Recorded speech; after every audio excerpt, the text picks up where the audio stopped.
আল্লাহ রসুল সাল্লাল্লাহু আলাইহি ওয়াসাল্লাম বলেছেন এই ঘরওয়ালা আহলুল বাইত, এই যে ঘর, কার ঘর? রসুল পাকের আহলে বাইত। তো বাড়িটা কার? আলী আর ফাতেমার।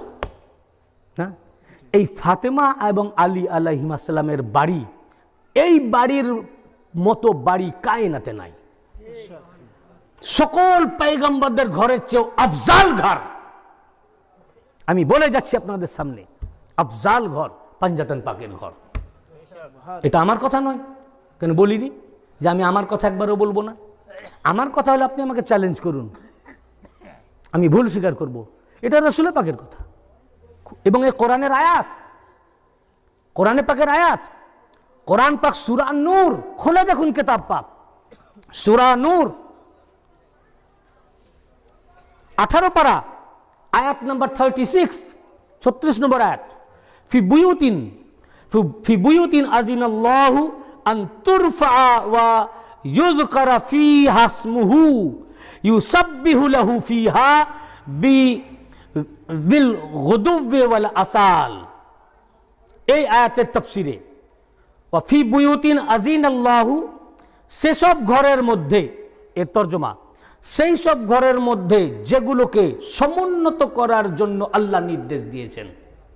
ওই সমস্ত ঘর, আল্লাহ পাক বলছেন কি, ওই সমস্ত ঘর, যে ঘর সমূহকে আল্লাহ পাক সমুন্নত করার নির্দেশ দিয়েছেন এবং যেগুলোর ভিতরে ওয়া ইউযকারা ফীহা ইসমুহু এবং ইউসাব্বিহু লাহু ফীহা, যে ঘরে আল্লাহর নামে জিকির হয়, ওই সমস্ত ঘরসমূহকে আল্লাহ পাক সমুন্নত করতে বলেছেন। যে সমস্ত ঘরে আল্লাহর নামে জিকির হয় এবং তার জন্য তাসবিহ পাঠ করা হয়, তার জন্য তাসবিহ। আর আল্লাহর এই প্রিয় বান্দাগণ সকাল সন্ধ্যা তার তাসবিহ পাঠ করেন এই ঘরে, ওই ঘরে। এটা কোন ঘর? এটার উপরে এক এক মুফাসসির এক এক রকম তাফসীর করেছেন, বুঝেছেন না? তা আমরা মুফাসসিরের তাফসীর লিব, সাহাবীর তাফসীর লিব না রাসূল পাকের?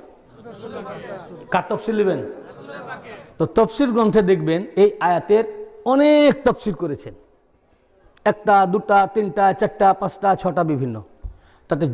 তাতে কিছু কিছু তাফসীর করেছেন এই ঘর বলতে কাবা শরীফকে বোঝানো হয়েছে, যে ওই ঘরে। এই তাফসীর কে করেছেন? সাহাবায়ে কেরাম কিংবা আর অন্য কোনো মুফাসসির। ওই তাফসীর গ্রন্থে তাফসীর করেছেন আবার রাসূল পাক। একই, কেন আমি এটা আগে বলে দিলাম এই জন্য, আমি এই তাফসীর যখন বলবো সে ওই কিতাবের হাওয়ালা দিয়ে বলবে যে ওই কিতাবে এই তাফসীরটাও তো আছে, বুঝেছেন না? যে কি কাবা শরীফকে বলা হয়েছে এই ঘর, তো তাফসীরটা কে করেছে? কোন তাফসীর গ্রন্থ থেকে একটা তাফসীর আপনি দেখাতে পারবেন না যে আল্লাহ রাসূল ওটা বলেছেন, ওটা মুফাসসিরদের করা। তো মুফাসসিরিনে কেরাম কি সাহাবীও যদি বলেন যে ওই ঘরটা হচ্ছে কাবা, আর আল্লাহ রসুল যদি বলেন না ওটা হলো অন্য, কোনটা নেবেন?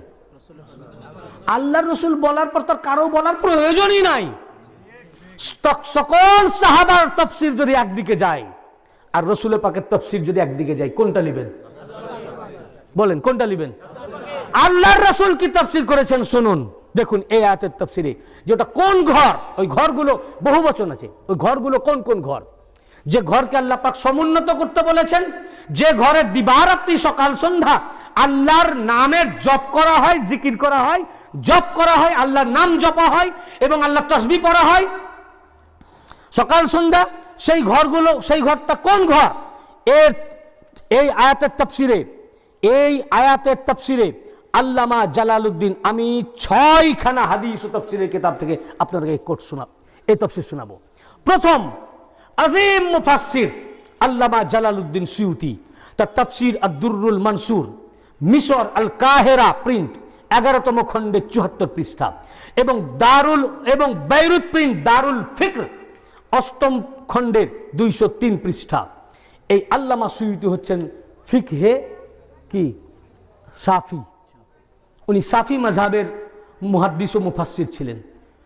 আমি প্রত্যেক মাযহাব থেকে বলবো, তো শাফি মাযহাবের মুফাসসির আল্লামা জালালউদ্দিন সুয়ুতি তার তাফসীরে দুররুল মানসুরে, হানাফি মাযহাবের মুফাসসির ইমাম আলুসি তার তাফসীরে রুহুল মাআনিতে 18তম খণ্ডের 174 পৃষ্ঠায় রওয়ায়াত করেছেন এবং এর সনদ বলেছেন হাজা ইন্না সাহহা, এর রেওয়ায়েত, এটা হচ্ছে সহি।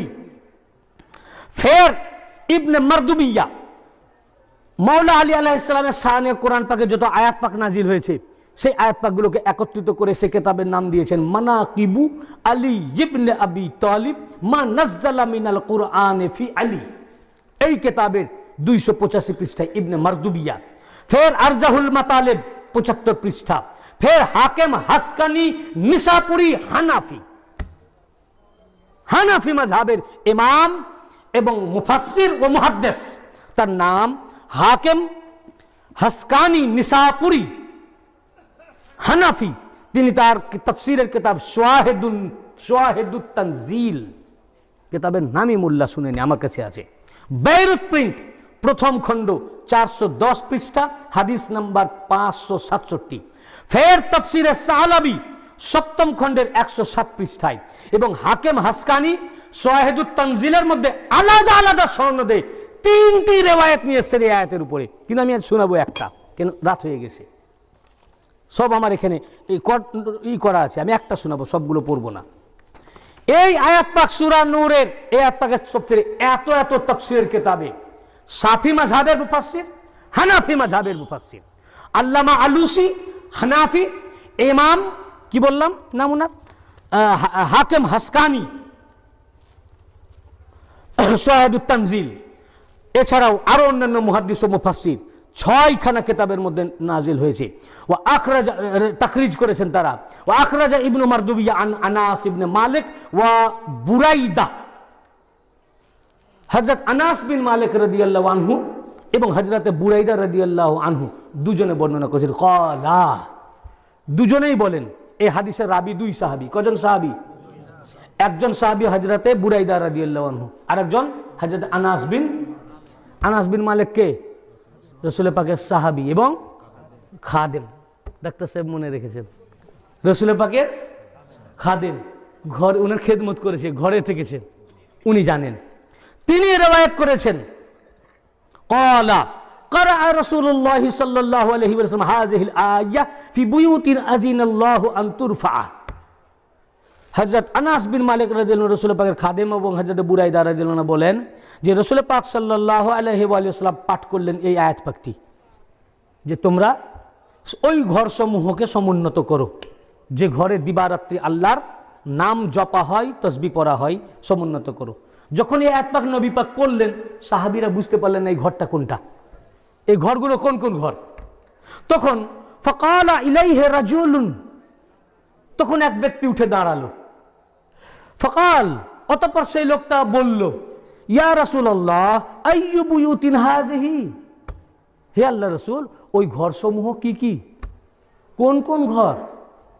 বাইতের বহুবচন বুয়ুত, তো বুয়ুত মানে একটা ঘর নয়, আরো ঘর।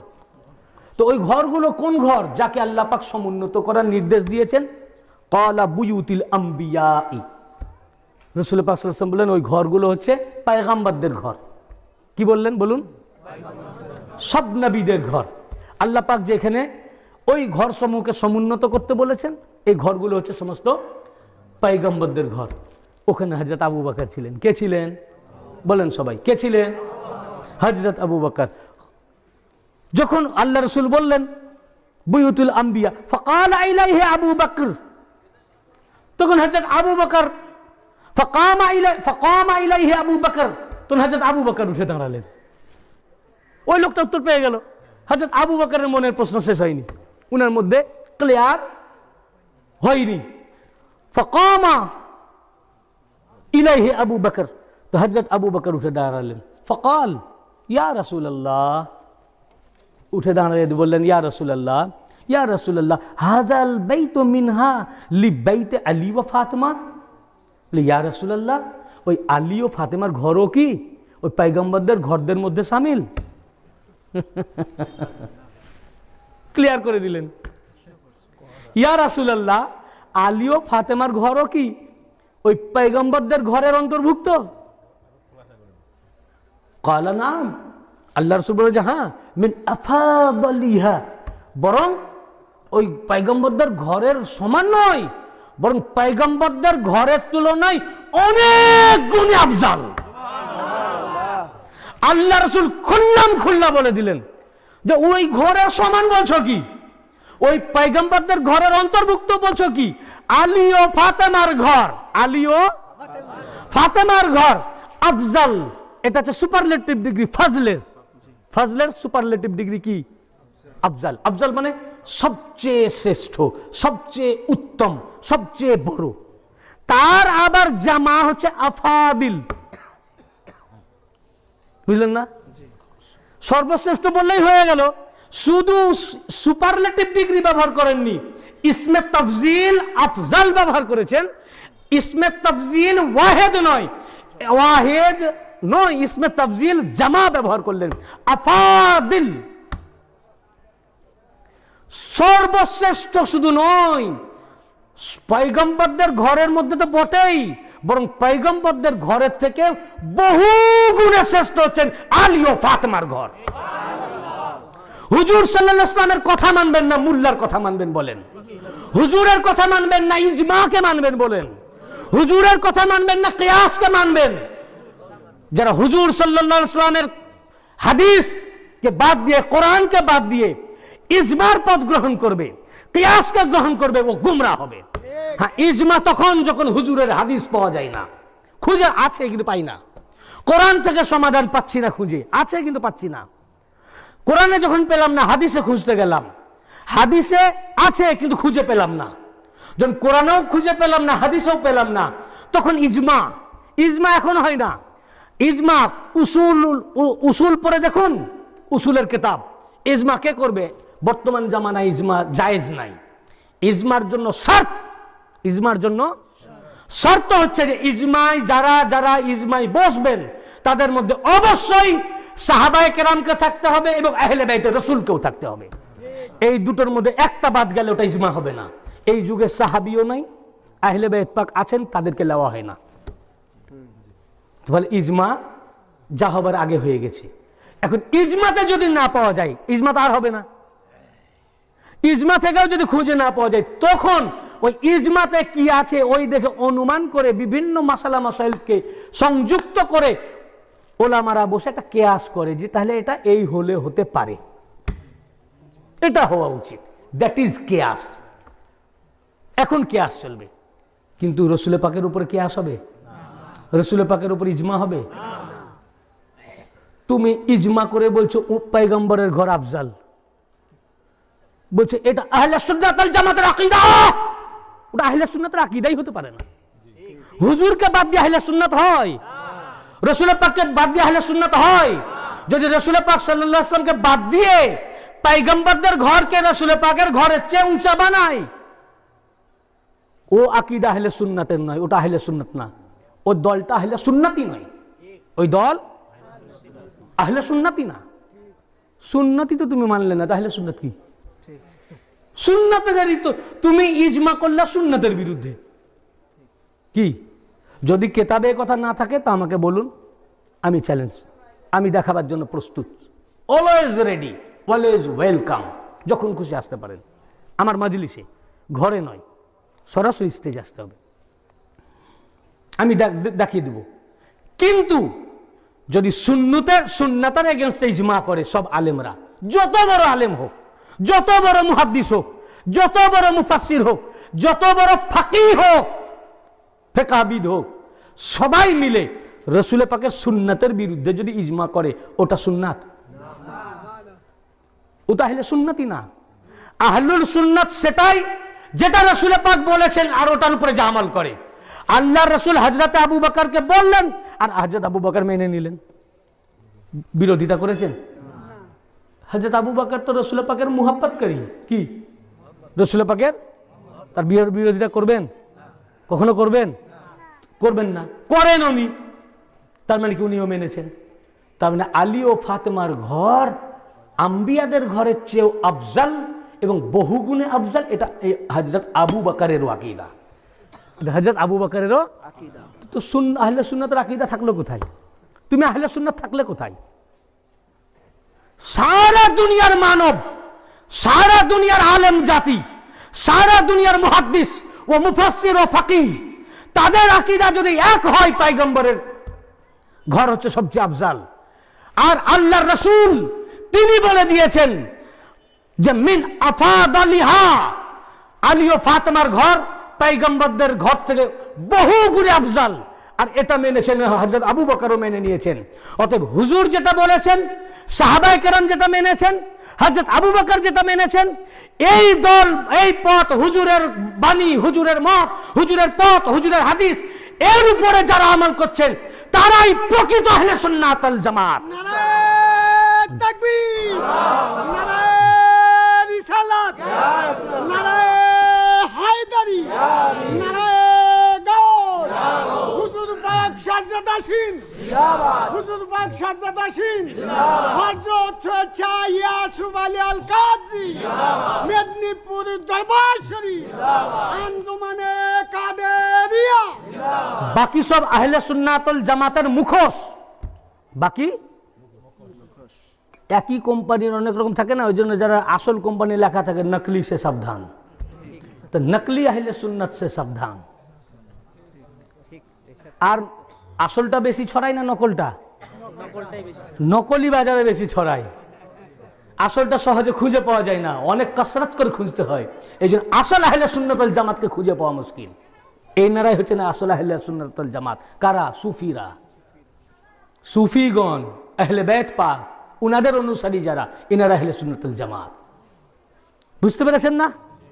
অতএব রাসূল পাক সাল্লাল্লাহু আলাইহি ওয়াসাল্লাম যেটা বলবেন তার বিরুদ্ধে তুমি বলবে সকল ইজমায়ে উম্মাত। হ্যাঁ, ইজমায়ে উম্মাত তখন যখন রাসূল পাক বলেননি। কি বলেছেন আপনি পাননি, হুজুর বলেছেন, হাদিস সহিহ, ইমাম আলুসি বলেছেন এর সনদ সহিহ। হানাফি মাযহাবের ইমাম। তাহলে কি বোঝা গেল? পাঞ্জাতন পাক সবচেয়ে আফজাল। আফজাল আমি কিন্তু ছোট করে দিলাম, কিন্তু রাসূল পাক আফজাল বলেন সবচেয়ে আফজাল, মানে অনেক গুণে আফজাল। টপ মাকাম তো আফজালকেই বলে। টপ মাকামের এবারে বহু বচন, একটা বহু বচন আর একটা সুপারলেটিভ ডিগ্রি। এবার সুপারলেটিভ ডিগ্রির বহু বচন, বুঝতে পেরেছেন? কি করে আর বুঝাবো? হ্যাঁ, সুপারলেটিভ ডিগ্রির বহু বচন। তাহলে পাঞ্জাতন পাকের মাকাম কি, আলী ও ফাতেমার মাকাম কি, বুঝেছেন না? তাদের ঘরের চেয়েও অনেক গুণে ওনার আফজাল। আমরা এমন দরবার পাকে এসেছি সবচেয়ে আফজাল দরবারে, আলী ও ফাতেমার দরবারে আলাইহিমুস সালাম, আলী ও ফাতেমার সন্তানের দরবারে, উনার আওলাদ পাকের দরবারে, আহলে বাইত পাকের দরবারে। ওই দরবারের আমরা গোলাম বলেই আমরা এগুলো সব পেয়েছি। অতএব এই দরবার পাক, আহলে বাইত পাকের অনুসারী যারা, তারাই প্রকৃত আহলে সুন্নাত ওয়াল জামাত। বাকি সব আহলে সুন্নাতের মুখোশ। আল্লাহ পাক আমাদেরকে গুমরাহি থেকে বাঁচান, সঠিক আহলে সুন্নাত ওয়াল জামাতের পথে আমাদেরকে চলার তৌফিক আতা করেন। বুঝেছেন না? হুজুর সাল্লাল্লাহু আলাইহি ওয়াসাল্লামের উপর আর কোনো কথা চলবে না। এই কোরআন, কোরআনের আয়াত এবং এর তাফসীর করছেন রাসূল পাক সাল্লাল্লাহু আলাইহি ওয়াসাল্লাম।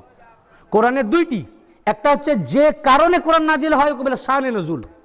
কোরআন অবতীর্ণ হওয়ার পর যেটা ব্যাখ্যা করা হয় তাকে বলা হয় তাফসীর। কোরআন নাজিল হওয়ার পর হুজুর ব্যাখ্যা করেছেন, এটা তাফসীর। এটা তাফসীরুল কোরআন বিল হাদিসে নববী, নবী পাকের হাদিস দ্বারা কোরআন পাকের তাফসীর।